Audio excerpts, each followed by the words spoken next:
So I am going to make a video about on a Reddit post. See, I'm on Reddit, and I sometimes go on there to offer some guidance in any way I can. And some some posts stand out to me, and I save them in order to revisit them. And I thought about making some videos about some of these posts and some of the things I talk about because I feel they can be helpful. And this is one of those posts that I am going to uh, talk about on this channel right now. So, for those who don't know, the negative symptoms, schizophrenia is characterized by negative and positive symptoms. I want to go a direction and change my mind. Negative symptoms are, let's say, anhedonia, and abolition are two negative symptoms, and negative in the sense that they are things that are taken away from you, right? So an example of anhedonia would be a loss of pleasure. So things that you used to enjoy, you don't enjoy anymore, such as maybe a romantic relationship or friendship or food or just whatever it is that you've found pleasure in. It kind of you kind of lose the capacity to enjoy those as you once did. And abolition is also where you lose the desire or capacity to um, take care of yourself in a basic hygiene, such as having a shower, brushing your teeth. These things become burdensome, right? So it's about negative symptoms are about subtracting or taking away things that would normally be present in if the mind was more stable.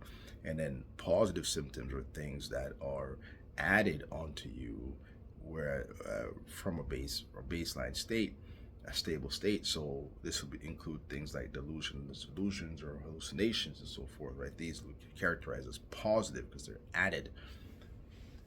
And yeah, so they're they're interesting the way they characterize them, but essentially maybe I'll go into it another time, but they're all kind of the same in a sense, but I'll talk about that another time. Let's get back to that article. Okay, so here we are back. This is not an article, like I said, it was a post on the schizophrenia subreddit. So, start again. F abolition and anhedonia. Will it ever get better? I had so much potential, and this illness ruined it. So right there, we could see a loss of hope.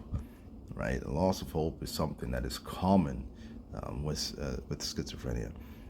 Taking a shower isn't easy. Even using a shampoo to wash my hair feels like it requires so much mental effort. I just lay against the shower wall, resting as the warm water runs, right?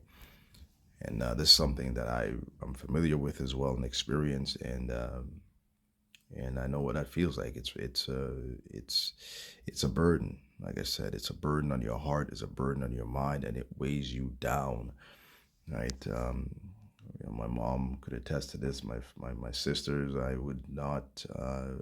My room would stink sometimes because I wouldn't shower from weeks. I wouldn't shower, wouldn't brush my teeth.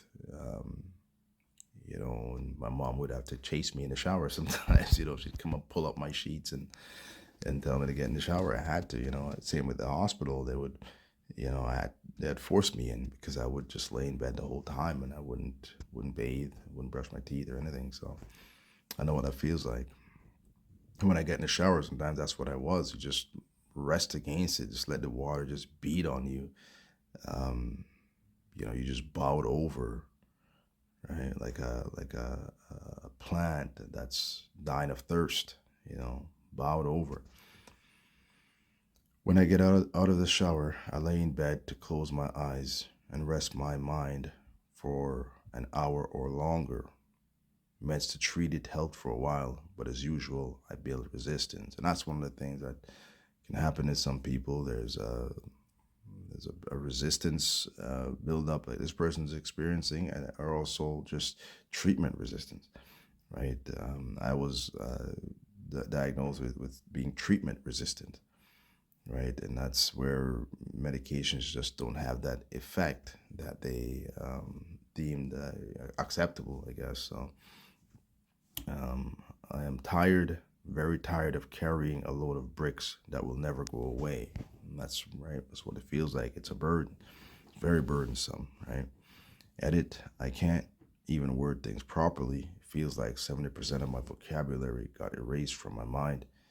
I meant to say never-ending battle. I guess it said never-ending war in the title, but never-ending battle is what they meant to say, yeah, on the title. And all I thought at the time was war. Yeah, close enough, but still, my vocabulary slash grammar is trash. Shaking my head, SMH. And, you can see it's just and it's interesting because when the negative symptoms take you, you tend to have a negative perspective on life. Your hope turns to despair. And, this is where I say your world gets flipped upside down, and you become the shadow, or at least living in the realms of the shadow, and become a shadow of yourself. Because where once you had hope, and now your hope has disappeared. Once you had dreams, and they've turned to nightmares, and you just carry on in this negative state, burdened by these negative symptoms. And so that's how it moves us. Here's some comments. I found that a medication change helped me with avolition. I found absolutely everything was an effort and a big deal. It was exhausting. So medication change, if you're on medication, that's something to talk to your doctor about, and see if they can get you something that can help bring back some of that normal functioning. Somebody says, well, the OP asked, what meds are you taking? I'll have to go back and see a psychiatrist, get mine adjusted again if it doesn't get better soon. And they list their medications, as well as list some of what they took it for: depression, anxiety, and for schizophrenia. Irrespective of having no motivation, I forced myself to exercise daily, and I think exercise is good.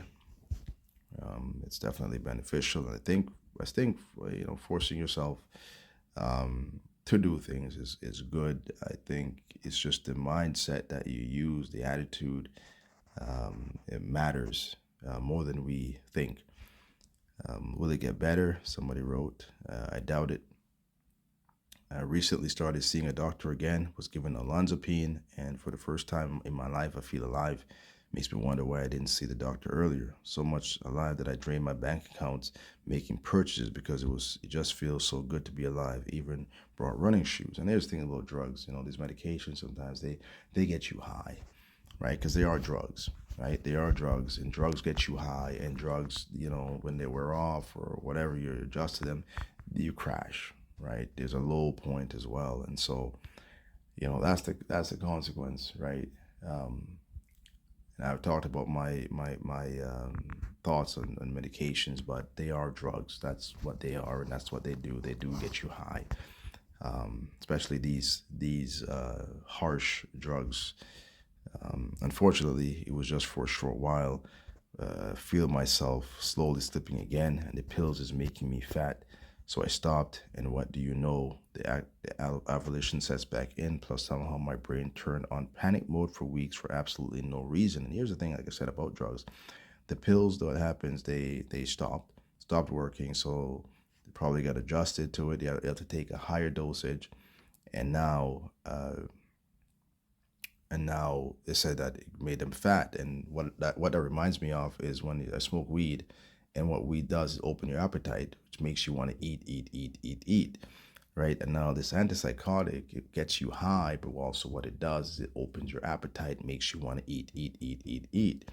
right? So it's very interesting how these things work, right? Not that they can't work or don't work. Like I said, we've seen here, there's good testimonies, but they're not lasting changes, right? These become things you become dependent on, or you get adjusted to them and they no longer work. And this is why I even though I say I support medications, but I do think that it's good for a limited time until you get your senses back, and then you have to work on the plan to how you're going to navigate this thing, and that's the difficult part, right? And but that's what we need to do if we want to really get through this in a way that is substantial and it's going to keep us above schizophrenia. So I'm working on a bull panic mode for weeks. Okay. So I stopped. What okay, the evolution says back in. My brain turned on panic mode for weeks for absolutely no reason. So there's a panic sets in. Now they're feeling anxiety and panic and so forth.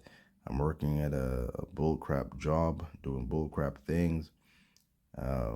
It's not enough with the rat race being absolutely pointless. No, I'm not even doing my work for the pay. I'm putting myself onto 12 hours daily shift for crap. And it sucks because I don't have anyone to talk to that would understand.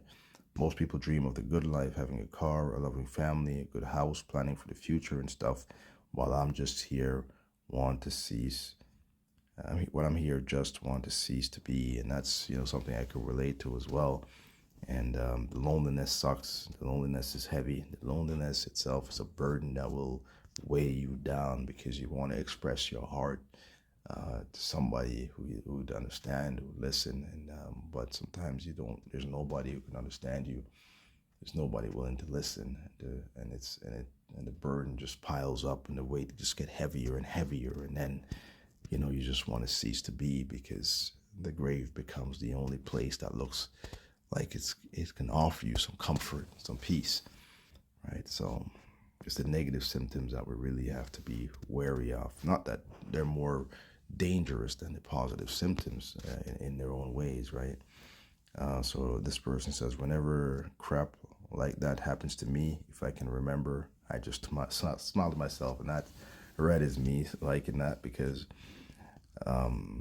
I just think it points towards a better attitude and a mindset that don't allow it to break you, don't allow it to cast you in despair, cast you in hopelessness, and allow you to lose yourself. And so I think just having a different attitude and giving the opposite of what it imposes on you, I think that's very important. And I think it takes a certain level of strength and courage and hope to really do so meaningfully. So I like that comment because of that. So yeah, some good stuff. This is I'm tired of this never-ending war, mental illness on this schizophrenia subreddit.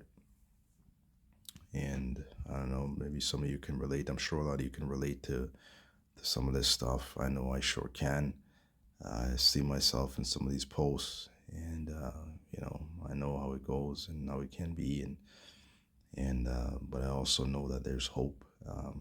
That it doesn't always have to continue like this. We can rise above it. We can overcome it. We can win these battles. We can win this war. And, so I want to leave you with that in mind. And until next time, later.